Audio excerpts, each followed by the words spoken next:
Коронавирус хоть и сдает свои позиции, но все еще продолжает шествие по стране и миру. В США обнаружили новый индийский штамм ковид с двойной мутацией, а в России выявили более 80 случаев заражения британской и 6 африканской разновидностью. В Ингушетии противостоят самому первому ковиду. В Малгобекском ковидном отделении сейчас 14 пациентов. 3 из них находятся в реанимации. Ибрагим Гантимиров на больничную койку попал неделю назад.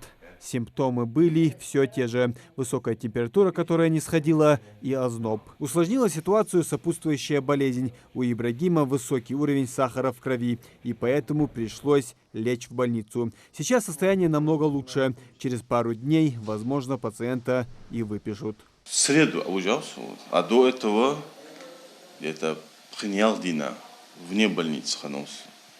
Грубо говоря, в 5. Динамик, уже температура, да, алхамдулилля. Голова более светлая. Арвал ты выехал?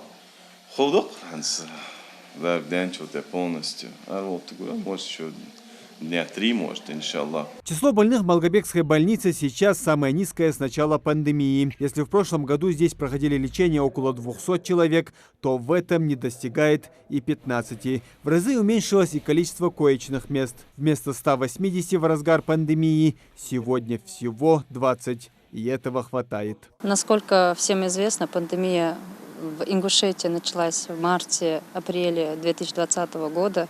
Для нас это была неожиданность, как и для всей страны, и для всего мира. Ни мы, ни другие доктора и медработники не знали, как лечить эту болезнь. Сейчас мы более осведомлены в этом вопросе.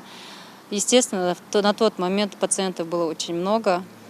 На сегодняшний день картина намного лучше, идет спад заболеваемости, пациентов меньше. Весеннее снижение числа заболевших не причина расслабляться, утверждают медики. Ковид все еще среди нас и так же опасен, как и прежде. Самый верный способ обезопасить себя от этого – вакцинация, утверждают врачи. Пройти ее можно абсолютно бесплатно, обратившись в поликлинику по месту жительства.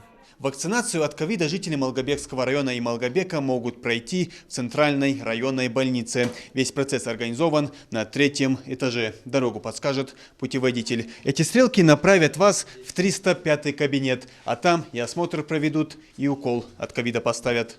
Вакцинацию проводят в 2 этапа, то есть ставят 2 укола с разницей в 3 недели. Джахару Куартоеву как раз делают 2-ю прививку от коронавируса. Молодой человек работает вахтовым методом на севере страны. В трудовом договоре прописано, что рабочие либо должны иметь антитела в крови, либо привиты от ковида. В противном случае рабочих ждет 2-недельный карантин по приезде на работу.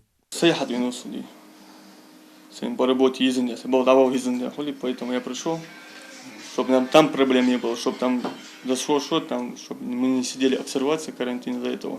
И нам этого не оплачивается. Из-за этого я приехал. Да,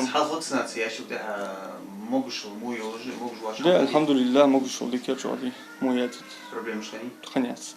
Перед началом вакцинации врач проводит осмотр пациента. Действия стандартные. Измерение давления, температуры, слушают легкие. Также важно, чтобы обратившийся не имел контакт с больным коронавирусом последние 2 недели. В таком случае лучше подождать. С начала пандемии в Малгобекской больнице прошли 1-й этап вакцинации более 2000 человек и около 1500 прошли 2-й этап. Добровольно больше приходят люди старше 60 лет и работающее население. МВД Малгобекского района очень хорошо прошли, массовая была вакцинация у нас. Потом прошли сотрудники тубдиспансера, прошли сотрудники скорой медицинской помощи, тоже очень активно подходили, их вакцинировали. Вакцинация, она нужна прежде всего, даже если я заболею, я сама не болела ковидом, я считаю, даже если я заболею, более в легкой форме, чтобы протекала болезнь, чтобы хотя бы предупредить заболевание. То есть вы прошли вакцинацию? Да. Ампулы с вакциной хранятся в специальном холодильнике. И нужно отметить, что замораживать обратно вакцину нельзя. Она теряет свои свойства. Сегодня на территории России зарегистрированы 3 защиты от ковида. Это спутник Ви, Эпивак Короны и Ковивак. В Малгобекской больнице используют спутник Ви. Здесь температура у нас должна быть не 18 и ниже. Минус 18 ниже температура, до минус 30 может. У нас вот по плану есть, у каждого участкового терапевта есть запланированные свои пациенты. Мы примерно в привычном кабинете у нас есть эти списки. Вот она знает примерно на 3 дня, на 4 дня, в зависимости от количества доз, она приносит сюда нам.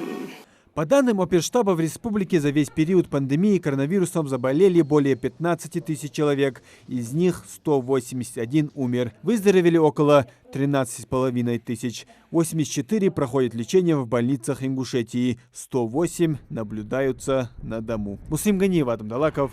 Новости 24.